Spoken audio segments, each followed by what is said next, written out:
آپ نے اسے یہ کہا ہوگا کہ آپ اس سے شادی کے لیے اپنے پیرنٹس سے بات کریں گے. آپ نے یقیناً پہلی محبت وغیرہ کے اظہار کے بعد اسے پرپوز کیا ہوگا. جلال نے کچھ برہمی سے اس کی بات کاٹی. میں اسے پرپوز نہیں کیا تھا, اس نے مجھے پرپوز کیا تھا. مان لیتے ہیں اس نے پرپوز کیا. آپ نے کیا کیا؟ انکار کر دیا. وہ چیلنج کرنے والے انداز میں پوچھا. انکار نہیں کیا ہوگا. اسرار عجیب انداز میں مسکرایا. اس نے مجھے بتایا کہا تھا کہ آپ نعت بڑی اچھی پڑھتے ہیں. وہ آپ کو حضرت محمد صلی اللہ علیہ وآلہ وسلم سے بھی بہت محبت ہے. آپ کو بھی بتایا ہوگا اس نے کہ وہ آپ سے محبت کیوں کرتی ہے. مگر آپ سے مل کر اور آپ کو جان کر مجھے بہت مایوسی ہوئی. آپ نعت بہت اچھی پڑھتے ہیں, مگر جہاں تک حضرت محمد صلی اللہ علیہ وآلہ وسلم سے محبت کا تعلق ہے, میں نہیں سمجھتا وہ آپ کو ہے. میں خود کوئی بہت اچھا آدمی نہیں ہوں اور محبت کے بارے میں زیادہ بات نہیں کر سکتا, خاص طور پر اللہ اور حضرت محمد صلی اللہ علیہ وآلہ وسلم سے محبت کے بارے میں. مگر اتنا میں ضرور جانتا ہوں کہ جو شخص اللہ یا اس کے نبی پیغمبر صلی اللہ علیہ وآلہ وسلم سے محبت کا دعویٰ کرتا ہے یا لوگوں کو یہ امپریشن دیتا پھرتا ہے کہ وہ مدد کے لیے پھیلے ہوئے ہاتھوں کو نہیں جھٹک سکتا, نہ ہی وہ کسی کو دھوکہ اور فریب دے سکتا ہے. سلار اٹھ کر کھڑا ہو گیا.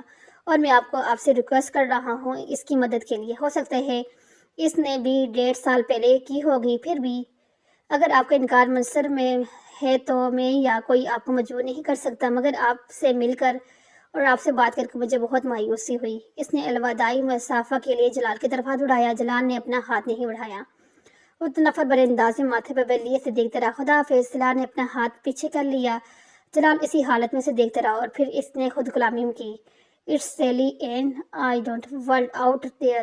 وہ دوبارہ لنچ کی طرف ٹرے کی طرف متوجہ ہو گیا. اس کا موڈ بے حد آف ہو رہا تھا. جلال انصر سے ملاقات کے بعد وہ اپنے احساسات کو کوئی نام نہیں دینے میں ناکام رہا تھا کہ اسے اپنے پچھتاوے سے آزاد ہونا چاہیے تھا, کیونکہ جلال نے یہ کہا تھا کہ سلار بیچ میں نہ آیا تھا تب بھی وہ ماما سے شادی نہیں کرتا. اور جلال انصر سے بات کرنے کے بعد اسے یہ اندازہ ہو گیا تھا کہ ماما کے لیے اس کے احساسات میں کوئی گہرائی نہیں تھی. مگر یہ شاید اس کے لیے بہت سے نئے سوالات پیدا کر رہا تھا. وہ جلال سے آج ملا تھا. 1.5 سال پہلے اس نے جلال کے ساتھ اس طرح سے بات کی ہوتی تو شاید اس پر ہونے والے اثر مختلف ہوتا. تو وہ ماما کے لیے اس کے احساسات کا پیمانہ مختلف ہوتا اور شاید 1.5 سال پہلے وہ ماما کے بارے میں اس بے حسی کا مظاہرہ نہ کرتا جس کا مظاہرہ اس نے آج کیا تھا. وہ ایک ذہنی رو میں اپنے کندھوں سے بوجھ ہٹتا ہوا محسوس کرتا اور اگلی ذہنی روز اسے پھر الجھنے کا شکار کر دیتی. MBA کا دوسرا سال بہت پرسکون گزرا. پڑھائی کے علاوہ اس کی زندگی میں کوئی اور سرگرمی نہیں رہی. وہ گیمز صرف ڈکشنری میں رہنے اپنے پلیس فیلو کے ساتھ گفتگو کرتا یا پھر گروپ پروجیکشن کے سلسلے میں ان کے ساتھ وقت گزارتا. باقی کا سارا وقت وہ لائبریری میں گزارتا. ویکینڈ پر اس کی واحد سرگرمی اسلامک سینٹر جانا تھا, جہاں وہ ایک عرب سے قرآن پاک کی تلاوت کرنا سیکھا کرتا تھا اور پھر قرآن پاک کے ان اسباب کو دہرایا کرتا تھا. پھر اسی عرب سے اس نے عربی زبان سیکھنا شروع کر دی. خالد عبد الرحمن نامی وہ عرب بنیادی طور پر ایک میڈیکل ٹیکسٹیشن تھا اور ایک ہسپتال سے وابستہ تھا. وہ ویکینڈ پر وہاں آ کر عربی زبان اور قرآن پاک کی کلاسز لیا کرتا تھا اور اس کام کا کوئی معاوضہ نہیں لیا کرتا تھا, بلکہ اسلامک سینٹر کی لائبریری میں موجود کتابوں کی ایک بڑی تعداد بھی اسی کی دوستوں اور رشتہ داروں کی طرف سے عطیہ کی گئی تھی. قرآن پاک کی ان کلاسز کے دوران ایک دن اس نے سلار سے کہا, تم قرآن پاک حفظ کیوں نہیں کرتے؟ سلار نے اس تجویز نماز سوال پر کچھ حیرانی سے اس کا منہ دیکھنے لگا. میں کیسے کر سکتا ہوں؟ تم کیوں نہیں کر سکتے؟ خالد نے جواب سے پوچھا. یہ بہت مشکل ہے اور پھر میرے جیسے انسان میں نہیں کر سکتا. سلار نے چند لمحوں کے بعد کہا, تمہارا ذہن بہت اچھا ہے, بلکہ میں اگر یہ کہوں کہ میں نے آج تک کی زندگی میں تم سے زیادہ ذہنی آدمی نہیں دیکھا. جتنی تیز رفتاری سے تم نے اتنے مختصر عرصے میں اتنی چھوٹی بڑی صورتیں یاد کی ہیں کوئی اور نہیں کر سکتا. اور جتنی تیز رفتاری سے تم نے عربی سیکھ رہے ہو, میں اس پر بے حیران ہوں. جب ذہن اس قدر ذخیرہ ہو اور دنیا کی ہر چیز سیکھ لینے اور یاد رکھنے کی خواہش ہو تو قرآن پاک کیوں نہیں؟ تمہارے ذہن پر اللہ تعالیٰ کا بھی حق ہے. خالد نے کہا, آپ میری بات نہیں سمجھے. مجھے سیکھنے کا کوئی اعتراض نہیں, مگر یہ بہت مشکل ہے. میں اس عمر میں یہ نہیں سیکھ سکتا. سالار نے وضاحت کی, جبکہ میرا خیال ہے کہ تم قرآن پاک حفظ کرنے میں بہت آسانی ہوگی. تم ایک بار اسے حفظ کرنا شروع کرو. میں کسی اور کے بارے میں تو یہ دعویٰ نہ کرتا, مگر تمہارے بارے میں دعویٰ اسے کہہ سکتا ہوں. تم نہ صرف بہت آسانی سے اسے حفظ کر لو گے بلکہ بہت کم عرصے میں. سلار نے اس موضوع کے بارے میں مزید کوئی بات نہیں کی. مگر اس رات اپنے اپارٹمنٹ میں واپس آنے کے بعد وہ خالد عبد الرحمن کی باتوں کے بارے میں ہی سوچتا رہا. اس کے خیال تھا خالد عبد الرحمن دوبارہ اس کے بارے میں اس سے بات نہیں کریں گے. مگر اگلے ہفتے خالد عبد الرحمن نے ایک بار پھر اس سے یہی سوال کیا۔ سلار بہت دیر چپ چاپ اسے دیکھتا رہا، پھر اس نے مدھم آواز میں خالد سے کہا، مجھے خوف آتا ہے۔ کس چیز سے؟ قرآن پاک حفظ کرنے سے، خالد نے کردر حیرانی سے پوچھا۔ سلار نے اس بات میں سر ہلائی۔ کیوں؟ وہ بہت دیر خاموش رہا، پھر کارپیٹ پر اپنی انگلی سے لکیریں کھینچتے ہوئے انہیں دیکھتے ہوئے اس نے خالد سے کہا، میں بہت گناہ کر چکا ہوں، اتنے گناہ کہ مجھے ان گننا بھی مشکل ہو جائے گا۔ صغیرہ کبیرہ ہر گناہ جو انسان سوچ سکتا ہے کر سکتا ہے، میں اس کتاب کو اپنے سینے یا ذہن میں محفوظ کرنے کا سوچ نہیں سکتا۔ میرا سینہ اور ذہن پاک تو نہیں ہے، میرے جیسے لوگ اسے حفظ کرنے کے لائق نہیں ہوتے، میں تو اسے سوچ بھی نہیں سکتا۔ میں اس کی آواز بڑھ گئی۔ حالت کچھ دیر خاموش رہا، پھر اس نے کہا، ابھی بھی وہ نہ گناہ کرتے ہو؟ سلار نے نفی میں سر ہلائے۔ تو پھر کس چیز کا خوف ہے؟ تم اگر قرآن پاک کی تلاوت کر سکتے ہو اپنے ان سارے گناہوں کے باوجود، تو پھر اس سے حفظ بھی کر سکتے ہو، اور پھر تم نے گناہ کیے مگر تم اب گناہ نہیں کرتے، یہ کافی ہے۔ اگر اللہ تعالیٰ یہ نہیں چاہے گا کہ تم اسے حفظ کرو تو تم اسے حفظ نہیں کر سکو گے، چاہے تم لاکھ کوشش کر لو۔ اگر تم خوش قسمت ہوئے تو تم اسے حفظ کر لو گے۔ خالد نے چٹکی بجاتے ہوئے جیسے ہی مسئلہ حل کر دیا۔ سلار اس رات جاگتا رہا۔ آدھی رات کے بعد اس نے پہلا بارہ کھول کر کانپتے ہاتھوں اور زبان کے ساتھ حفظ کرنا شروع کیا۔ اسے حفظ کرتے ہوئے اسے احساس ہونے لگا کہ خالد عبد الرحمن ٹھیک کہتے تھا۔ اسے قرآن پاک کا بہت سا حصہ پہلے ہی یاد تھا۔ خوف کی وہ کیفیت جو اس نے قرآن پاک حفظ کرنا شروع کرتے ہوئے محسوس کی تھی، وہ زیادہ دیر نہیں رہی۔ اس کے دل کو کہیں سے استقامت مل رہی تھی۔ کہاں سے؟ کوئی اس کی زبان کی لڑکھڑاہٹ دور کر رہا تھا۔ کون؟ کوئی اس کے ہاتھ کی کپکپاہٹ ختم کر رہا تھا۔ کیوں؟ فجر کی نماز سے کچھ دیر پہلے اس نے وقت بے تحاشا رویا۔ جب اس نے پچھلے 5 گھنٹوں میں یاد کیے ہوئے سبق کو پہلی بار مکمل طور پر دہرایا، وہ کہیں نہیں اٹکا تھا، کچھ نہیں بولا تھا، زیر زبر کوئی غلطی نہیں۔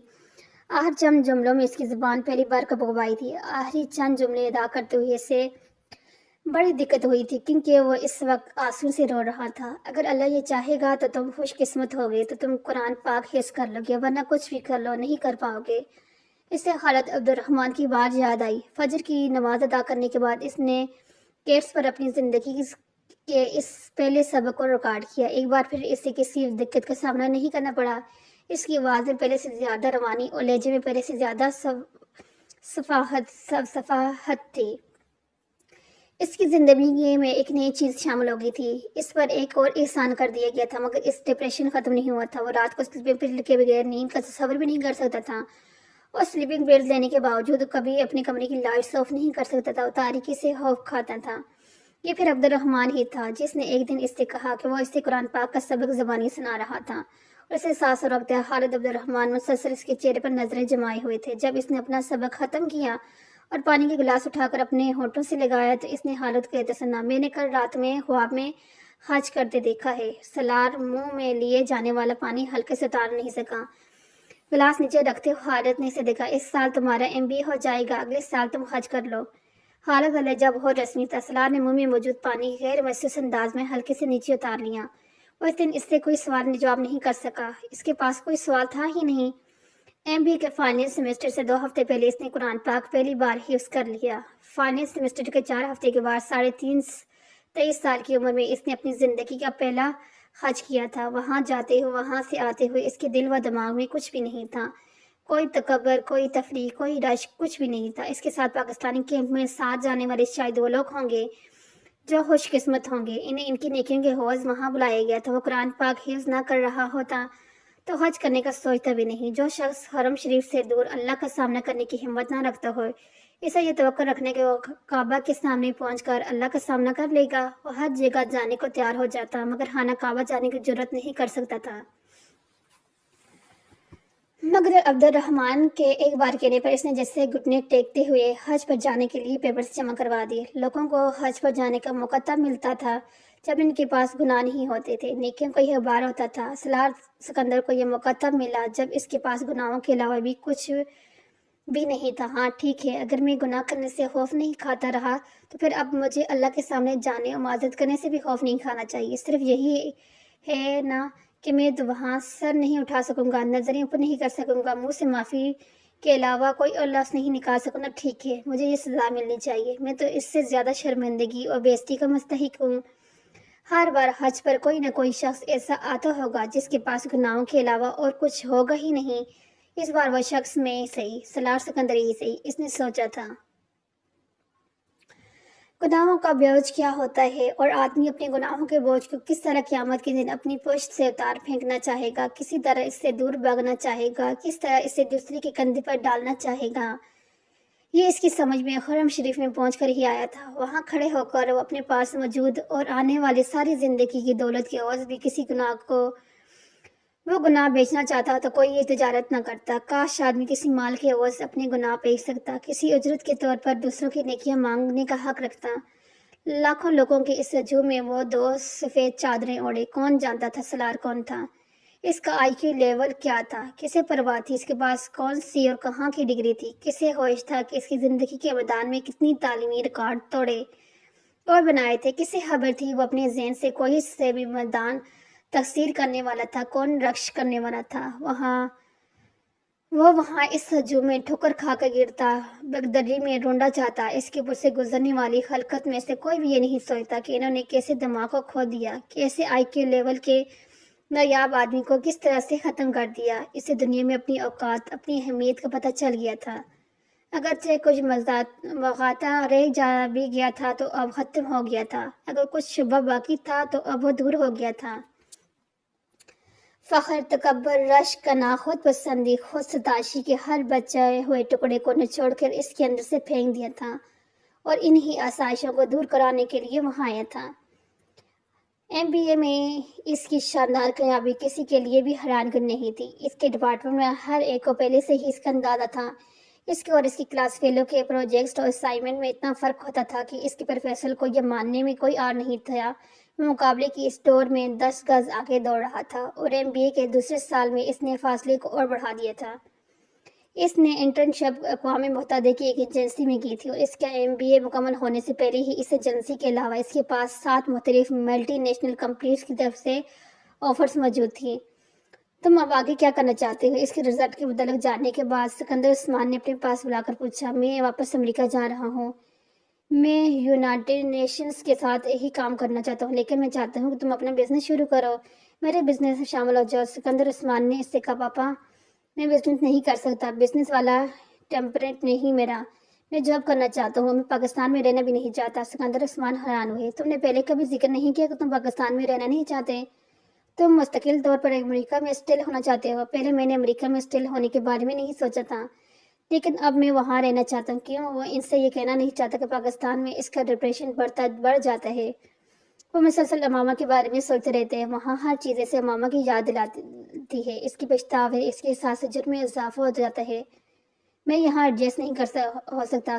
سکندر عثمان کچھ دیر اسے دیکھتے رہے، حالانکہ میرا خیال ہے تم ایڈجسٹ ہو سکتے ہو۔ سالار جانتا تھا ان کا اشارہ کس طرف تھا، مگر وہ خاموش رہا۔ جاب کرنا چاہتے ہو؟ ٹھیک ہے، چند سال جاب کر لو، لیکن اس کے بعد آ کر میرے بزنس کو دیکھو۔ یہ سب کچھ میں تم لوگوں کے لیے ہی اسٹیبلش کر رہا ہوں، دوسروں کے لیے نہیں۔ وہ کچھ دیر اسے سمجھاتے رہے، سالار خاموشی سے ان کی باتیں سنتا رہا۔ ایک ہفتے بعد وہ دوبارہ امریکہ آ گیا۔ اس کے چند ہفتے کے بعد اس نے یونیسیف میں سے جاب شروع کر دی۔ وہ نیو ہم سے نیو یارک چلا گیا، یہ ایک نئی زندگی کا آغاز تھا۔ وہاں آنے کے چند ہفتے بعد اسے یہ اندازہ ہو بھی گیا کہ وہ کہیں فرار حاصل نہیں کر سکتا۔ وہ اسے وہاں بھی اسی طرح سے یاد آ رہی تھی، اس کا احساس جرم وہاں بھی اس کے ساتھ چھوڑنے پر تیار نہیں تھا۔ وہ 16 سے 18 گھنٹے تک کام کرنے لگا۔ وہ ایک دن بھی 3-4 گھنٹے سے زیادہ نہیں سویا، اور دن رات کی اس مصروفیات نے اسے بڑی حد تک نارمل کر دیا تھا۔ اگر ایک طرف کام کے استنبار نے اس کے ڈپریشن میں کمی کی تھی، تو دوسری طرف وہ اپنے ادارے کے نمایاں ترین ورکرز میں شمار ہونے لگا تھا۔ یونیسیف کے مختلف پروجیکٹ کے سلسلے میں وہ ایشیا، افریقہ، لاطینی امریکہ کے ممالک جانے لگا۔ غربت اور بیماری کو وہ پہلی دفعہ اپنی آنکھوں سے اتنی قریب سے دیکھ رہا تھا۔ رپورٹس اور اخبارات میں چھپنے والے حقائق میں اور ان کے حقائق کو اپنی تمام رونق کے ساتھ، کھلی آنکھوں کے ساتھ دیکھنے میں بہت فرق ہوتا ہے، اور یہ فرق اسے اس جاب میں ہی سمجھ آیا تھا۔ ہر روز بھوک کے سونے والے لوگوں کی تعداد کروڑوں میں تھی، ہر رات پیٹ بھر کے ضرورت سے زیادہ کھانے والوں کی تعداد بھی کروڑوں میں تھی۔ صرف 3 وقت کھانا، سر پر چھت اور جسم پر لباس بھی کتنی بڑی نعمتیں تھیں، اسے تب بھی سمجھ آیا۔ وہ یونیسیف کی ٹیم کے ساتھ 4 ٹریڈ طیاروں میں سفر کرتے ہوئے اسے زندگی کے بارے میں سوچتا۔ اس نے زندگی میں اسے کون سا کارنامہ انجام دیا تھا کہ اسے وہ پراسائی زندگی دی گئی تھی جو وہ گزار رہا تھا، اور ان لوگوں سے کیا گناہ ہوا تھا کہ وہ زندگی کی تمام بنیادی ضرورتوں سے محروم، صرف زندہ رہنے کی خواہش میں خوراک کے ان پیکٹس کے پیچھے بھاگتے پھر رہے تھے۔ وہ ساری رات جاگ کر اپنے ادارے میں کے لیے ممکنہ اسکیم اور پلان بناتا رہتا، کہاں خوراک کی ڈسٹریبیوشن کیسے ہونی ہے، کیا بہتری لائی جا سکتی ہے، کہاں مزید امداد کی ضرورت ہے، کن علاقوں میں کس طرح کے پروجیکٹ درکار تھے، اور بعض دفعہ 48 گھنٹے بغیر سوئے کام کرتا رہتا۔ اس کے بنائے ہوئے پرپوزلز اور رپورٹس تنقیدی لحاظ سے اتنے مرتب ہوتے کہ ان میں کوئی خامی ڈھونڈنا نہ کسی کے لیے ممکن نہیں رہتا تھا۔ وہ اس کی یہ خصوصیات اس کی ساکھ اور نام کو اور بھی مستحکم کرتی جا رہی تھی۔ اگر مجھے اللہ نے دوسروں سے بہتر ذہن اور صلاحیتیں دی ہیں تو مجھے ان صلاحیتوں کو دوسروں کے لیے استعمال کرنا چاہیے، اس طرح استعمال کرنا چاہیے کہ میں دوسروں کی زندگی میں زیادہ سے زیادہ آسانی لا سکوں، دوسروں کی زندگی کو بہتر کر سکوں۔ کام کرتے ہوئے اس کے علاوہ اور کچھ نہیں سوچتا تھا۔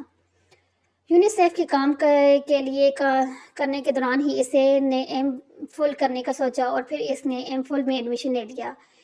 ایوننگ کلاسنگ کو جوائن کرتے ہوئے اس سے قطع کسی قسم کا کوئی شبہ نہیں تھا کہ وہ اپنے آپ کو ایک بار پھر ضرورت سے زیادہ مصروف کر رہا تھا، مگر اس کے پاس اس کے علاوہ کوئی اور راستہ نہیں تھا۔ کام اس کا جنون بن چکا تھا، اور پھر اس سے بھی 2 قدم آگے بڑھ کر ایک مشن۔ فرقان سے سلار کی پہلی ملاقات امریکہ سے پاکستان آتے ہوئے فلائٹ کے دوران ہوئی تھی۔ وہ اس کی ساتھ والی سیٹ پر بیٹھا ہوا تھا۔ وہ امریکہ میں ڈاکٹرز کی کسی کانفرنس میں شرکت کرنے کے لیے واپس آ رہا تھا، جبکہ سلار سکندر اپنی بہن انیتا کی شادی میں شرکت کے لیے پاکستان آنا تھا۔ اس لمبی فلائٹ کے دوران دونوں کے درمیان ابتدائی تعارف کے بعد گفتگو کا سلسلہ تھما تھا نہیں۔ فرقان عمر میں سلار سے کافی بڑا تھا، 35 سال کا تھا۔ لندن اسٹیبلشمنٹ کرنے کے بعد وہ واپس پاکستان آ گیا تھا اور وہاں ایک ہسپتال میں کام کر رہا تھا۔ وہ شادی شدہ تھا اور اس کے 2 بچے بھی تھے۔ چند گھنٹے آپس میں گفتگو کر لینے کے بعد فرقان اور وہ سونے کی تیاری کرنے لگے۔ سلار نے معمول کے مطابق اپنے بریف سے سلیپنگ پلز ایک گولی پانی کے ساتھ نگل لی۔ فرقان نے اس کی تمام کارروائی کو خاموشی سے دیکھا۔ جب اس نے بریف بند کر دوبارہ رکھا تو فرقان نے کہا، اکثر لوگ فلائٹ کے دوران سلیپنگ پلز بغیر نہیں سو سکتے۔ سلار نے گردن موڑ کر اسے دیکھا، کہا، میں سلیپنگ پلز کے بغیر نہیں سو سکتا، فلائٹ میں ہوں یا نہ ہوں، اس سے فرق نہیں پڑتا، سونے میں مشکل پیش آتی ہے۔ فرقان ایک دم کچھ تجسس ہوا، مشکل؟ سلار مسکرایا، میں سرے سے سو ہی نہیں سکتا، میں سلیپنگ پلز لیتا ہوں اور 3-4 گھنٹے سو لیتا ہوں۔ انسومیا، فرقان نے کہا، شاید میں ڈاکٹر سے چیک اپ نہیں کروایا، مگر شاید یہی وجہ ہے۔ سلار نے قدرے لاپرواہی سے کہا، تمہیں چیک اپ کروانا چاہیے تھا، اس عمر میں انسومیا یہ کوئی بہت صحت مند علامت نہیں، میرا خیال ہے تم کام کے پیچھے جنونی ہو چکے ہو اور اسی وجہ سے تم نے اپنی سونے کی نارمل روٹین کو خراب کر لیا ہے۔ فرقان اب کسی ڈاکٹر کی طرف بول رہا تھا۔ سلار مسکراتے سنتا رہا، وہ اسے نہیں بتا سکتا تھا کہ اگر رات میں دن مسلسل کام نہ کرے تو اس احساس سے جرم کے ساتھ زندہ نہیں رہ سکتا جسے وہ محسوس کرتا تھا۔ اسے یہ بھی نہیں بتا سکتا تھا کہ وہ سلیپنگ پلز کے بغیر سونے کی کوشش کرے تو وہ ماما کے بارے میں سوچنے لگتا تھا، اس حد تک کہ اسے اپنا درد سے پھٹتا ہوا محسوس ہونے لگا۔ کتنے گھنٹے کام کرتے ہو ایک دن میں؟ فرقان نے اب پوچھ رہا تھا۔ 18 گھنٹے، بعض دفعہ 20۔ مائی گوڈنس، کب سے؟ وہ 2-3 سال سے، اور تب ہی سے نیند کا مسئلہ ہوگا تمہیں، میں نے ٹھیک اندازہ لگایا، تم نے خود اپنی روٹین خراب کر لی ہے۔ فرقان اس سے کہا، ورنہ اتنے گھنٹے کام کرنے والا آدمی تو سے نیند تھکن ہی سے ایک لمبی اور پرسکون نیند سلا دیتی ہے، یہ میرے ساتھ نہیں ہوتا۔ سلار نے مدھم لہجے میں کہا، یہی تو تمہیں جاننے کی کوشش کرنی چاہیے، اگر یہ تمہارے ساتھ نہیں ہوتا تو کیوں نہیں ہوتا؟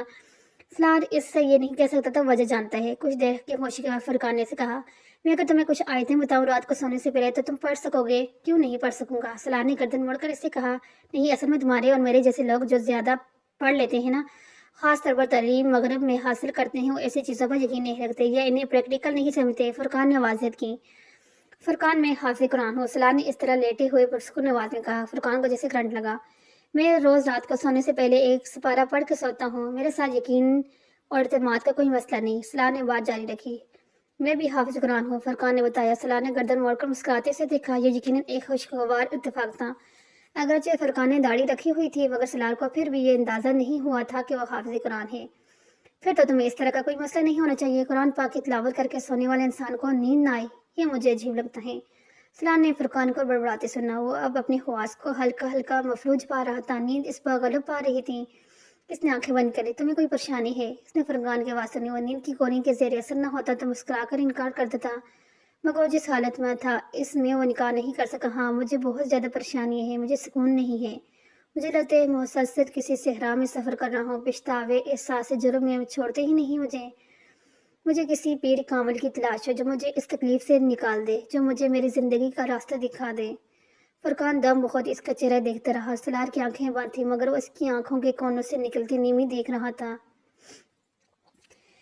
اس کی آواز بھی بے رتبت اور لڑکھڑاہٹ تھی۔ وہ اس وقت لاشعوری طور پر سلیپنگ پیلز کے زیر اثر بڑھ رہا تھا۔ وہ اب خاموش ہو چکا تھا۔ فرقان نے مزید کوئی سوال نہیں کیا۔ بہت ہموار انداز میں چلنے والی اس کی سانسیں بتا رہی تھی کہ وہ نیند میں جا چکا تھا۔ جہاز میں ہونے والی ملاقات وہیں ختم نہیں۔ وہ دونوں جاگنے کے بعد بھی آپس میں گفتگو کرتے رہے۔ فرقان نے سلار سے ان چند جملے کے بارے میں نہیں پوچھا جو اس نے نیند کی آغوش میں سماتے ہوئے پوچھا۔ خود سلار کو بھی اندازہ نہیں تھا کہ اس نے سونے سے پہلے اس سے کچھ کہا تھا۔ اگر کہا تھا تو کیا کہا تھا؟ سفر ختم ہونے سے پہلے ان دونوں نے آپس میں کانٹیکٹ نمبر اور ایڈریس کا تبادلہ کیا۔ پھر سلار نے اسے انیتا کی شادی پر انوائٹ کیا۔ فرقان نے آنے کا وعدہ کیا مگر سلار کو اس کا یقین نہیں تھا۔ ان دونوں کی فلائٹ کراچی تک تھی، پھر سلار کو اسلام آباد کی فلائٹ لینی تھی جب فرقان کو لاہور کی۔ ایئرپورٹ پر فرقان نے گرم جوشی کے ساتھ اس سے الوداعی مصافحہ کیا۔ انیتا کی شادی 3 دن بعد تھی۔ سلار کے پاس ان 3 دنوں کے لیے بھی بہت سے کام تھے، کچھ شادی کی مصروفیات، کچھ اس کے اپنے مسئلے۔ اگلے دن شام کو وہ اس وقت حیران ہوا جب فرقان نے اسے فون کیا کہ 10-15 منٹ دونوں کی گفتگو ہوتی رہی۔ فون بند کرنے سے پہلے سلار نے ایک بار پھر اسے انیتا کی شادی کے بارے میں یاد لایا۔ یہ کوئی یاد لانے والی بات نہیں ہے، مجھے اچھی طرح یہ بات یاد ہے۔ میں اب اس ویکینڈ پر اسلام آباد میں ہی ہوں۔ فرقان نے جواب کہا۔ وہاں مجھے اپنے گاؤں میں اپنے اسکول دیکھنے بھی جانا ہے۔ اس کی بلڈنگ میں کچھ اضافی تعمیر ہو رہی ہے، اسی سلسلے میں تو اسلام آباد میں اس بار میرے قیام کچھ لمبا ہی ہوگا۔ سلار نے اس کی بات کو کچھ دلچسپی سے سنا۔ کہا اسکول کیا مطلب؟ ایک اسکول چلا رہا ہوں میں وہاں اپنے گاؤں میں۔ فرقان نے اسلام آباد کے نواحی علاقے میں سے ایک کا نام لیا، بلکہ کئی سالوں سے۔ کس لیے؟ فرقان کو اس کے سوال کا حیرانی ہو۔ لوگوں کی مدد کے لیے؟ اور کس لیے؟ چیریٹی ورک نہیں ہے، یہ میرا فرض ہے، یہ کسی پر کوئی احسان نہیں ہے۔ فرقان نے بات کرتے موضوع بدل دیا۔ اسکول کے بارے میں مزید گفتگو نہیں ہوئی، فون بند ہو گیا۔ فرقان انیتا کی شادی میں واقع آ گیا۔ وہ خاصا دیر وہاں رکا مگر سلار کو محسوس ہوا کہ وہ کچھ حیران تھا۔ تمہاری فیملی تو خاصی مغرب زدہ ہے۔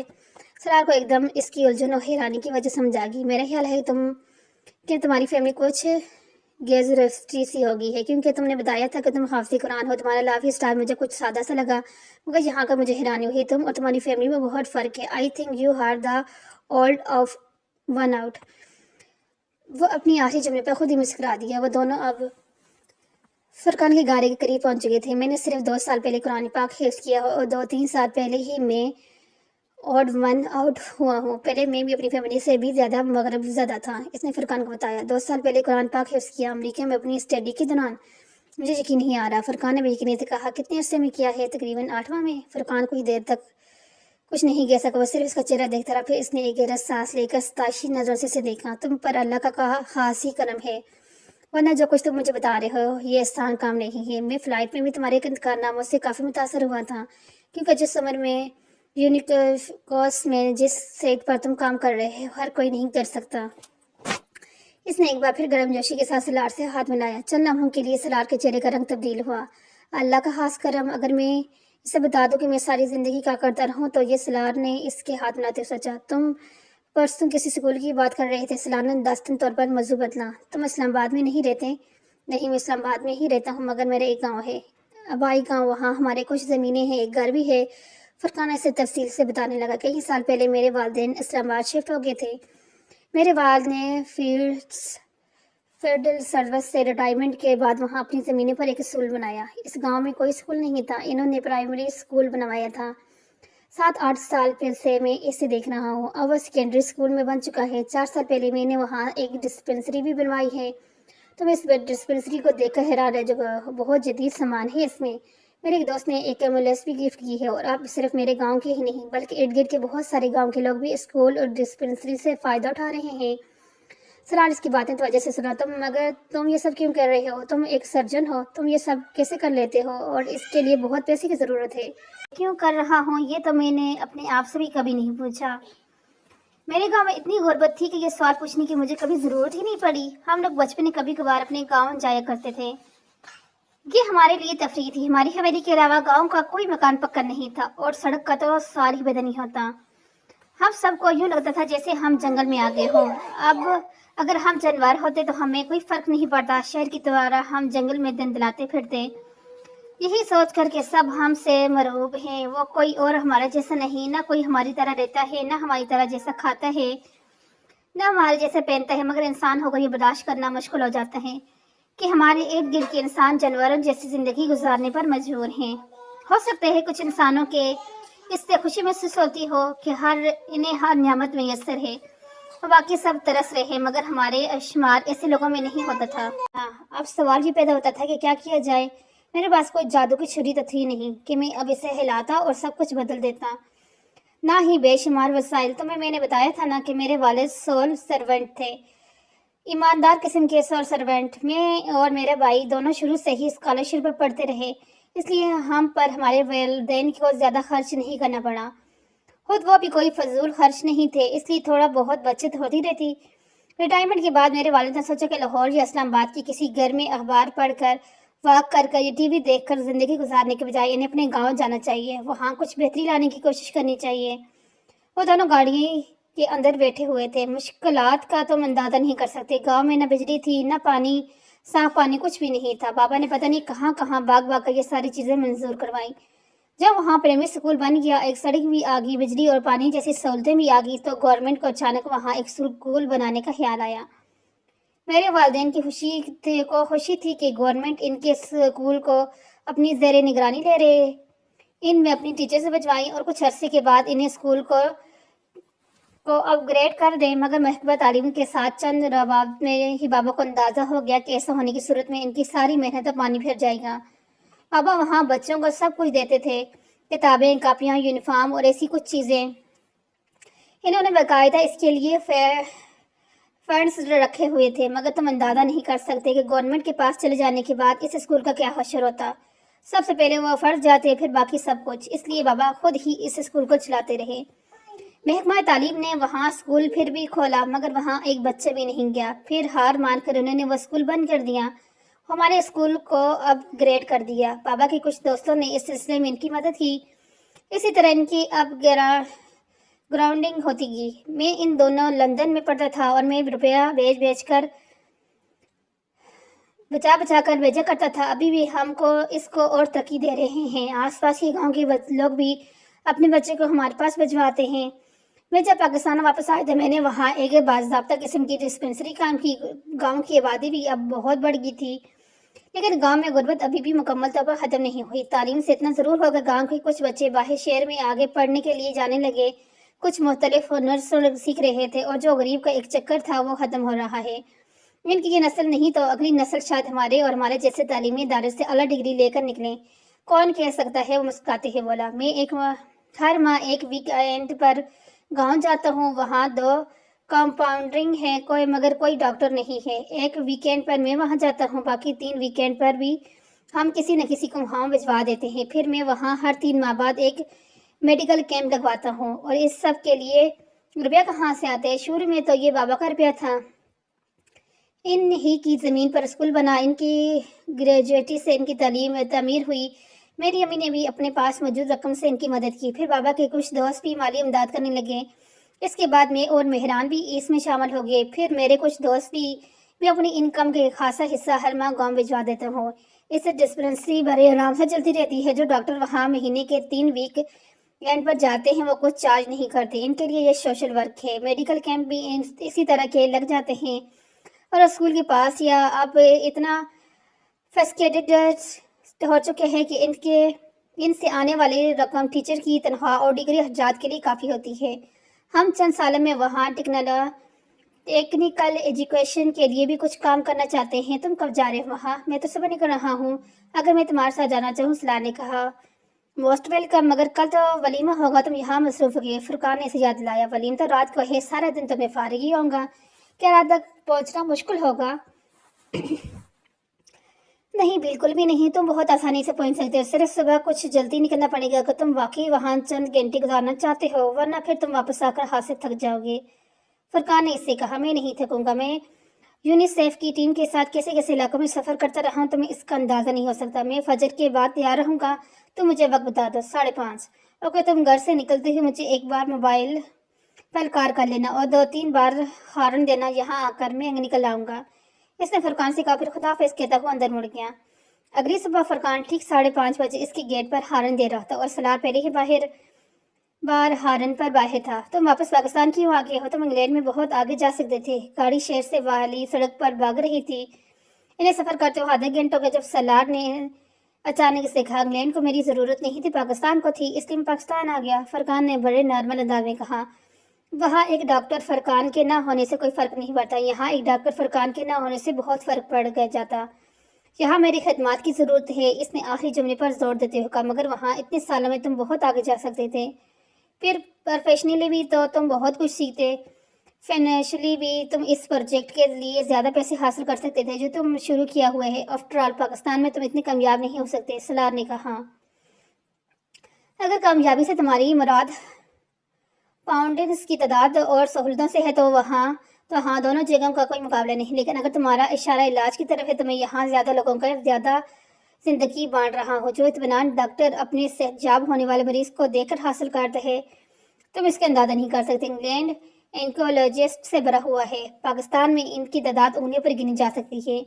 میں وہاں رہ کے پیسوں کو ڈیر بھی یہاں بھجواتا رہتا تو کوئی فرق نہ پڑتا۔ یہاں ایک فرد کی کمی ہوتی ہے، وہاں اس فرد سے ہی وہ کمی پوری ہوتی ہے۔ روپیہ یا دوسری کوئی چیز اس جگہ نہیں لے سکتا۔ میں بہت قناع ہوں سلار، میری پوری فیملی بہت قناع ہے۔ اگر میں نے کوئی چیز سیکھی ہے تو سب سے پہلے میرے اپنے لوگوں کے کام آنا چاہیے۔ میں اپنے لوگوں کو مرتا چھوڑ کر دوسرے لوگوں کی زندگی نہیں بچا سکتا۔ پاکستان میں کچھ بھی صحیح نہیں ہے، سب کچھ خراب ہے، کچھ بھی ٹھیک نہیں، سہولتوں سے خالی ہاسپٹلز اور حد سے زیادہ برا اور کرپٹ ہیلتھ سسٹم۔ جس برائی اور خامی کا سوچو یہاں ہے، مگر میں اس جگہ کو نہیں چھوڑ سکتا۔ اگر میرے ہاتھ میں شفا ہے تو پھر سب سے پہلے یہ شفا میرے اپنے لوگوں کے حصے میں آنی چاہیے۔ سلار بہت دیر تک کچھ نہیں بول سکا، گاڑی یکدم خاموشی میں چھا گئی۔ تم نے مجھ سے تو یہ سوال پوچھ لیا کہ میں پاکستان کیوں آ گیا، کیا اب میں تم سے یہ سوال پوچھوں گا کہ تم پاکستان کیوں نہیں آ جاتے؟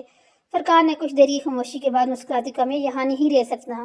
سلار نے بے اختیار کہا، تم پیسوں اور سہولتوں کی وجہ سے یہ کہہ رہے ہو؟ نہیں، پیسہ یا سہولت میرا مسئلہ نہیں، نہ اب نہ پہلے ہے کہ کبھی۔ تم میری فیملی بیک گراؤنڈ جان چکے ہو، پھر کچھ بھی نہیں، بس میں یہاں نہیں آ سکتا۔ اس نے قطع لہجے میں کہا، یہاں تمہاری ضرورت ہے کس کو؟ اس ملک کو؟ سالہ بے اختیاروں سے، میں تمہاری طرح کے حب الوطنی نہیں رکھتا، میرے بغیر بھی سب کچھ ٹھیک ہے یہاں۔ ایک ڈاکٹر اور بات ہے، مگر ایک اکنامسٹ تو کسی کی زندگی اور موت نہیں دے سکتا۔ تم جو سروس وہاں دے رہے ہو وہ یہاں کے اداروں کو دے سکتے ہو۔ جو کچھ اپنی ٹیچرز میں وہاں کی یونیورسٹیز میں سکھا رہے ہو یہاں کی یونیورسٹی میں سکھا سکتے ہو۔ اس کا ججاح فرقان سے کہے گا یہاں کر کچھ بھی سکھانے کے قابل نہیں رہ سکے گا، مگر وہ خاموشی سے اس کی بات سنتا رہا۔ تم نے افریقہ کی غربت بھوک بیماری دیکھی ہے، تم یہاں کی غربت بھوک بیماری دیکھو گے تو حیران رہ جاؤ گے۔ یہاں صورتحال ان ملکوں کی طرح خراب نہیں ہے فرقان، یہاں اتنی پسماندگی نہیں ہے۔ اسلام آباد کے جس سینٹر میں تم پلے بڑے ہو وہاں رہ کر ارد گرد کی زندگی کا اندازہ لگانا بہت مشکل ہے۔ تم اسلام آباد کے قریب گاؤں میں چلے جاؤ تو تمہیں اندازہ ہو جائے گا یہ ملک کتنا خوشحال ہے۔ فرقان، میں تمہارے اس پروجیکٹ میں کچھ کنٹریبیوشن کرنا چاہتا ہوں۔ سلار نے ایک دم بات کا موضوع بدلنا چاہا، سلار، میرے اس پروجیکٹ کو فی الحال کسی مدد کی ضرورت نہیں۔ تم اگر ایسا کوئی کام کرنا چاہتے تو خود کسی گاؤں میں اس طرح کا کام شروع کرو، تمہارے پاس فنڈز کی کمی نہیں ہوگی۔ میرے پاس وقت نہیں ہے، امریکہ میں بیٹھ کر میں یہ سب نہیں چلا سکتا۔ تم اگر یہ چاہتے ہو کہ کسی دوسرے گاؤں میں بھی کوئی اسکول قائم کیا جائے تو میں اسے سپورٹ کرنے کو تیار ہوں، میرے لیے ذاتی طور پر وقت دینا مشکل ہے۔ فرقان اس بار خاموش رہا، شاید اسے اندازہ ہو گیا تھا کہ سلار اب اس کے اس اصرار پر کچھ چلا رہا ہے۔ بات کا موضوع ایک بار پھر فرقان کے گاؤں کی طرف مڑ گیا۔ وہ دن سلار کی زندگی کے یادگار ترین دنوں میں سے ایک تھا۔ اس اسکول کو دیکھ کر واقعی بڑا متاثر ہوا تھا، مگر اس سے بھی زیادہ متاثر وہ اس ڈسپنسری کو دیکھ کر ہوا جہاں وہ گیا تھا۔ اس سے ایک چھوٹا سا ہسپتال کرنا زیادہ بہتر تھا۔ ڈاکٹر کے نہ ہونے کے باوجود وہ بڑے منظم طریقے سے چلایا جا رہا تھا۔ اس طرح فرقان کی آمد متوقع تھی اور اس کے انتظار میں مریضوں کی بڑی تعداد بھی موجود تھی۔ فرقان آتے ہی مصروف ہو گیا۔ ہسپتال کا احتیاط مریضوں سے بڑا ہوا تھا، وہاں ہر عمر ہر طرح کے مریض تھے، نوزائیدہ بچے، عورتیں، بوڑھے، جوان۔ سلار احتیاط میں لاشعوری طور پر چہل قدمی کرتا وہاں موجود چند لوگوں نے اسے ڈاکٹر سمجھا اور اس کے قریب چلے آئے۔ سلار ان سے بات چیت کرنے لگا، زندگی میں پہلی بار کینسر کے ایک اسپیشلسٹ کو ایک فزیشین کے طور پر چیک اپ کرتے ہوئے اور نسخہ لکھتے دیکھ رہا تھا، اور اس نے اعتراف کیا اس نے زندگی میں فرقان سے اچھا ڈاکٹر کبھی نہیں دیکھا تھا۔ وہ بے حد پروفیشنل اور بے حد نرم مزاج تھا۔ ان تمام عمل میں اس نے کہ چہرے کی مسکراہٹ ایک لمحے کے لیے بھی غائب نہیں ہوئی۔ سلار کو یوں لگ رہا تھا جیسے اس نے اپنے ہونٹوں پر مسکراہٹ کو کسی چیز کے ساتھ چپکایا ہوا تھا۔ کچھ وقت گزرنے کے بعد اس نے سلار کو ایک آدمی کے ساتھ اسکول بھجوا دیا اور وہاں اس کے والدین سے ملا۔ اس کی عمر سے پہلے ہی وہاں پر تھا، یقیناً فرقان نے ان کو فون پر بتا دیا تھا اور ان کے ساتھ اسکول میں پھرتا رہا۔ اسکول کی عمارت اس کی توقع سے برعکس بہت وسیع اور بہت اچھی بنی ہوئی تھی۔ اسے وہاں موجود بچوں کی تعداد دیکھ کر بھی حیرت ہو رہی تھی۔ وہاں کچھ گھنٹے رکنے کے بعد ان دونوں کے ساتھ ان کی حویلی آ گیا۔ حویلی کے بیرونی دروازے سے اندر داخل ہوتی بے اختیار اس کا دل خوش ہوا تھا۔ اس گاؤں میں اس قسم کے شاندار لان کی توقع نہیں تھی۔ وہاں پردوں کی مار تھی مگر بے ترتیبی نہیں تھی۔ بہت شاندار لان، بہت آرٹیکلس، وہ تعریف کیے بغیر نہیں رہ سکا۔ یہ شکیل صاحب کا شوق ہے، فرقان کی امی نے کہا۔ میرے اور نوشین کا، فرقان کی والد نے اضافہ کیا۔ نوشین؟ سلار نے سوال کیا۔ فرقان کی بیوی؟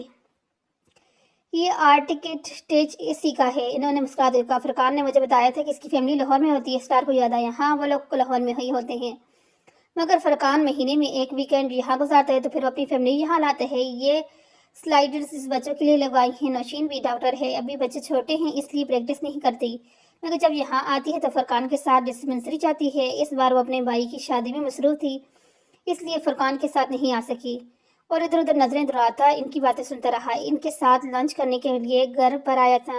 اس کے خیال تھا کہ کچھ دیر تک فرقان بھی آ جائے گا، مگر جب کھانا کھانا لگانے شروع ہو گیا تو اس نے فرقان کے بارے میں پوچھا۔ وہ دوپہر کا کھانا یہاں نہیں کھاتا، صرف ایک سینڈوچ اور چائے کا کپ لیتا ہے، اس میں بھی 5 منٹ سے زیادہ نہیں لگتے۔ اس کے پاس مریض اتنے ہوتے ہیں کہ وہ شام تک بالکل فری نہیں ہوتا، کھانا وانا بالکل بھول جاتا ہے۔ فرقان کی امی نے اس سے کہا۔ وہ ان کے ساتھ باتیں کرتے ہوئے کھانا کھانے لگا۔ فرقان کے والد فائنانس ڈویژن میں کام کر رہے تھے اور 20ویں گریڈ میں ریٹائر ہوئے تھے۔ یہ جان کر سلار کا تعلق بھی فائنانس سے ہے، ان کے جوش میں کچھ اضافہ ہو گیا تھا۔ سلار کو ان سے باتیں کرتے ہوئے وقت گزرنے کا احساس نہیں ہوا۔ سلار نے ان سے اس اسکول کے حوالے سے بات کی۔ اسکول کے لیے بھی فی الحال کسی چیز کی ضرورت نہیں، ہمارے پاس خاصے فنڈز ہیں۔ فرقان کے ایک دوست ایک نیا بلاک بھی بنوا رہا ہے، بلکہ بن ہی چکے ہیں، تم نے تو دیکھے ہی ہے۔ ہاں، تم اگر کچھ کرنا چاہتے ہو ڈسپنسری کے لیے کرو، ہمیں ایک مستقل ڈاکٹر کی ضرورت ہے اور ہم اس کے ساتھ ہیلتھ منسٹری میں بھی بہت دفعہ درخواست دے چکے ہیں۔ فرقان نے اپنے تعلقات بھی استعمال کیے ہیں، مگر کوئی بھی ڈاکٹر یہاں مستقل طور پر آ کر رہنے کو تیار نہیں ہے اور ہمیں ایک ڈاکٹر کی اشد ضرورت ہے۔ تم نے مریضوں کی تعداد تو دیکھی ہی ہوگی، ایک قریبی گاؤں میں ایک ڈسپنسری اور ڈاکٹر ہے، مگر ڈاکٹر مستقل چھٹی پر ہے اور اگلا ڈاکٹر بھی آنے سے پہلے ہی چھٹی پر چلے جاتے ہیں۔ میں اس سلسلے میں جو کچھ کر سکا ضرور کروں گا، لیکن میں چاہتا ہوں کہ اس اسکول کے لیے بھی کچھ کروں۔ میں واپس جانے کے بعد کوشش کروں گا کہ آپ کو یونیکورس کی طرف سے کسی NGO کے ذریعے ہر سال کچھ گرانٹ بھی ملتی رہے، لیکن ہمیں اس کی ضرورت نہیں ہے۔ یہ سب کچھ جو تم نے دیکھا ہے یہ سب ہم نے خود کیا ہے، ہماری فیملی نے، رشتہ داروں نے، فیملی فرینڈز نے، میرے وافقاروں نے، میرے بچوں کے دوستوں نے۔ ہمیں کبھی کسی حکومت یا بین الاقوامی ایجنسی کی گرانٹ کی ضرورت ہی نہیں پڑی۔ کب تک یونیکورس آ کر ہمارے لوگوں کی بھوک، جہالت اور بیماری ختم کرتی رہے گی؟ جو کام ہم اپنے وسائل سے کر سکتے ہیں ہمیں اپنے وسائل سے ہی کرنا چاہیے۔ میں صرف یہ چاہتا ہوں کہ آپ کو اس کے پروجیکٹ کو اور بڑھائیں۔ سلار بے اختیار بولتے ہوئے لڑکھڑایا۔ یہ بہت بڑھ جائے گا، تم 20 سال بعد یہاں کر دیکھو گے تو یہ گاؤں تمہیں ایک مختلف گاؤں ملے گا۔ جتنی غربت تم نے آج دیکھی ہے وہ تب نہیں ہوگی، ان کا کل آج سے مختلف ہوگا۔ فرقان کے والد نے بے حد اطمینان سے کہا۔ سلار چپ چاپ انہیں دیکھتے رہا۔ سر پیر کے قریب اس سے فرقان نے ڈسپنسری سے فون کیا۔ کچھ دیر رسمی گفتگو کے بعد اس نے سلار سے کہا، اب تمہیں واپس اسلام آباد کے لیے نکل جانا چاہیے۔ میں چاہتا تھا کہ خود تمہیں واپس چھوڑ آؤں، مگر یہاں بہت رش ہے، جو لوگ دوسرے گاؤں سے آتے ہیں ان میں انہیں آج چیک نہیں کر سکا تو انہیں بہت زحمت ہوگی، اس لیے میں اپنی ڈسپنسر کو بھجوا رہا ہوں، وہ گاڑی میں تمہیں اسلام آباد چھوڑ آئے گا۔ اس نے پروگرام طے کیا۔ اوکے، سلار نے کہا، جانے سے پہلے ڈسپنسری سے آ کر مجھ سے مل لینا۔ اس نے فون بند کرتے ہوئے کہا۔ سلار نے ایک بار پھر فرقان کے والدین کے ساتھ چائے پی۔ گاڑی تب تک وہاں آ چکی تھی، پھر وہ وہاں سے گاڑی میں فرقان کے پاس چلا گیا۔ صبح والی بھیڑ اب کم ہو چکی تھی، وہاں اب صرف 25-30 کے قریب لوگ تھے۔ فرقان ایک بوڑھے آدمی کا معائنہ کر رہا تھا۔ سلار کو دیکھ کر مسکرایا۔ میں 2 منٹ میں انہیں چھوڑ کے آتا ہوں، اس نے مریض سے کہا، پھر اٹھ کے کھڑا ہو گیا۔ سلار کے ساتھ چلتے ہوا گاڑی تک آیا۔ تم کب تک پاکستان میں ہو؟ اس نے سلار سے پوچھا۔ 1.5 ہفتہ، پھر تو دوبارہ ملاقات نہیں ہو سکے گی تم سے، کیونکہ میں تو اب اگلے ہی ماہ اسلام آباد اور یہاں ہوں گا، لیکن میں تمہیں فون کروں گا، تمہاری فلائٹ کب ہے؟ سلار نے اس کے سوال کو نظر انداز کیا۔ ملاقات کیوں نہیں ہو سکتی؟ میں لاہور آ سکتا ہوں اگر تم انوائٹ کرو۔ فرقان کچھ حیران انداز میں مسکرایا۔ سلار اس سے ہاتھ ملاتے ہوئے گاڑی میں بیٹھ گیا۔ سلار نہیں جانتا تھا اسے کون سی چیز اس طرح اچانک فرقان کے اتنے قریب لے آئی تھی۔ وہ یہ بھی نہیں جاننا چاہتا تھا کہ وہ فرقان کو کیوں اتنا پسند کر رہا تھا اور اس کی وجہ سمجھنے سے قاصر تھا۔ فرقان کے ساتھ اس کے گاؤں دیکھنے کے 4 دن بعد وہ لاہور گیا اور وہاں 1 دن کے لیے گیا تھا اور اس نے فرقان کو فون پر اس کی اطلاع دی۔ فرقان نے اسے ایئرپورٹ پر پک کرنے اور اپنے ساتھ رہنے کی آفر کی مگر اس نے انکار کر دیا اور فرقان سے طے شدہ پروگرام کے مطابق 4 بجے کے قریب اس کے گھر پہنچا۔ وہ ایک اچھے علاقے میں ایک عمارت کے گراؤنڈ فلور کے ایک فلیٹ میں رہتا تھا۔ دروازے کے سامنے موجود بیل دبا کر وہ خاموشی سے کھڑا ہو گیا۔ اندر سے یکدم کسی بچے کے بھاگنے کی آواز آئی۔ ایک 4-5 سال کی بچی ڈور چین کی وجہ سے دروازے میں آنے والی چھڑی سے بھی اس کو دیکھ رہی تھی۔ آپ کو کس سے ملنے ہیں؟ سلار سے دیکھ کر دوستانہ انداز میں مسکرایا مگر اس بچی کے چہرے پہ کوئی مسکراہٹ نہیں آئی۔ بڑی سنجیدگی سے سلار سے پوچھ رہی تھی، بیٹا مجھے آپ کے پاپا سے ملنا ہے۔ اس بچی اور فرقان کے چہرے میں اتنی مساوات تھی کہ اسے کے لیے یہ اندازہ لگانا مشکل نہیں تھا کہ وہ فرقان کی بیٹی ہے۔ پاپا اس وقت کسی سے نہیں ملتے، اس سے بڑی سنجیدگی سے اطلاع دے گی۔ وہ اسے مل لیں گے، سلار نے قدرے محفوظ ہوتے ہوئے کہا۔ آپ سے کیوں مل لیں گے؟ فوراً جواب ہے کیونکہ میں ان کا دوست ہوں۔ آپ انہیں جا کر بتائیں گی کہ سلار انکل آئے ہیں تو مجھے مل لیں گے، سلار نے مسکراتے ہوئے نرمی سے کہا۔ اس کی مسکراہٹ متاثر نہیں ہوئی۔ لیکن آپ میری انکل تو نہیں ہیں نا؟ سلار کو بہتر ہنسی آ گئی۔ آپ نہ ہنسیں، وہ بہتر بگڑی۔ سلار پنچوں کے بل اس کے مقابل بیٹھ گیا۔ اچھا میں نہیں ہنستا، اس نے چہرے کی مسکراہٹ کو چھپایا۔ آپ اس فراق میں بہت اچھی لگ رہی ہیں۔ وہ اب کچھ قریب سے اس کو جائزہ لیتے ہوئے بولا۔ اس کی تعریف نے دروازے کی جڑی سے جھانکتی ہوئی محترمہ کے تاثرات اور موڈ میں کوئی تبدیلی نہیں کی۔ لیکن آپ مجھے اچھے نہیں لگے۔ اس کے جملے سے زیادہ اس کے تاثرات نے سلار کو محفوظ کیا۔ وہ کچھ دور سے فلیٹ کے اندر کسی کے قدموں کی آواز سن رہا تھا۔ کوئی دروازے کی طرف آ رہا تھا۔ کیوں اچھا نہیں لگا؟ اس نے مسکراتے ہوئے اطمینان سے پوچھا۔ بس نہیں اچھے لگے۔ اس نے ناگواری سے گردن کو جھٹکا۔ نام کیا ہے آپ کا؟ وہ کچھ دیر اسے دیکھتی رہی، پھر اس نے کہا امامہ۔ سلار کے چہرے کی مسکراہٹ غائب ہوئی۔ اس نے دروازے کی چھڑی میں سے امامہ کے عقب میں فرقان کو دیکھا۔ امامہ کو اٹھاتے ہوئے دروازہ کھول دیا رہا تھا۔ سلار کھڑا ہو گیا۔ فرقان نہال کر نکالا۔ اس کے بال نہا کر نکلا تھا، گیلے تھے، وردی تھے۔ سلار نے مسکرانے کی کوشش کی، فوری طور پر کامیاب نہیں ہو سکا۔ فرقان نے اس کے ہاتھ ملایا۔ میں تمہارا ہی انتظار کر رہا تھا، وہ اس کے ساتھ اندر جاتے ہوئے بولا۔ وہ دونوں اب ڈائننگ روم میں داخل ہو رہے تھے۔ ماما فرقان کی گود میں چڑھی ہوئی تھی اور اسے مسلسل کان میں کچھ بتانے کی کوشش کر رہی تھی جسے فرقان مسلسل نظر انداز کر رہا تھا۔ انکل سلار سے ملی ہیں آپ؟ فرقان نے سلار کو بیٹھنے کا اشارہ کرتے ہوئے ماما سے پوچھا۔ وہ خود بھی صوفے پر بیٹھ رہے تھے۔ یہ مجھے اچھے نہیں لگے۔ اس نے باپ تک اپنی ناپسندگی بچائی تھی۔ بہت بری بات ہے ماما، ایسے نہیں کہتے، فرقان نے سرسٹ کرنے والے انداز میں کہا۔ آپ انکل کے پاس جائیں اور ان سے ہاتھ ملائیں۔ اس نے ماما کو نیچے اتار دیا۔ وہ سلار کی طرف جانے کے بجائے ایک دم بھاگتی ہوئی باہر چلی گئی۔ حیرانی کی بات ہے کہ اسے تم اچھے نہیں لگے، ورنہ اس کو میرا ہر دوست اچھا لگتا ہے۔ آج اس کا موڈ بھی کچھ آف ہے۔ فرقان نے مسکراتے ہوئے وضاحت کی۔ یہ نام کا اثر ہے، مجھے حیرانی ہوتی اگر اسے میں اچھا لگتا، سلار نے سوچا۔ چائے پیتے ہوئے وہ دونوں آپس میں باتیں کر رہے تھے اور باتوں کے دوران سلار نے اسے کہا، 1-2 ہفتے تک تم لوگوں کی ڈسپنسری میں ڈاکٹر آ جائے گا۔ اس نے سرسری انداز میں کہا۔ یہ تو بہت اچھی خبر ہے۔ فرقان یکدم خوش ہوا۔ اور اس بار ڈاکٹر وہاں رہے گا اور اگر نہ رہے تو مجھے بتانا۔ میں سمجھ میں نہیں آتا میں تمہارا شکریہ کیسے ادا کروں۔ ڈسپنسری میں ایک ڈاکٹر کی دستیابی سب سے بڑا مسئلہ رہا ہے۔ اس کی ضرورت نہیں ہے۔ وہ رکا۔ وہاں جانے سے پہلے مجھے یہ توقع نہیں تھی کہ تم اور تمہاری فیملی اس کام کو اس اسکیل پر اور اتنے آرگنائزڈ انداز میں کر رہے ہو۔ میں تم لوگوں کے کام سے در حقیقت بہت متاثر ہوا ہوں اور میری آفر ابھی بھی وہی ہے۔ میں اس پروجیکٹ کے سلسلے میں تمہاری مدد کرنا چاہتا ہوں۔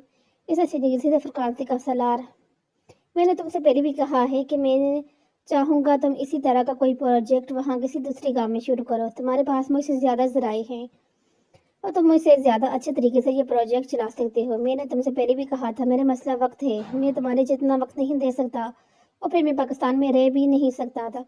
تمہاری طرح میری فیملی ممبرز اس معاملے میں میری مدد نہیں کر سکتے۔ سلار نے اپنا مسئلہ بتایا۔ چلو اس پر بعد میں بات کریں گے، ابھی تو تم چائے پیو، پھر میں تمہیں اپنے ساتھ لے کر جاؤں گا۔ فرقان نے موضوع بدلتے ہوئے کہا، یہ تو میں تمہیں راستے میں ہی بتاؤں گا۔ وہ عجیب سے انداز میں مسکرایا۔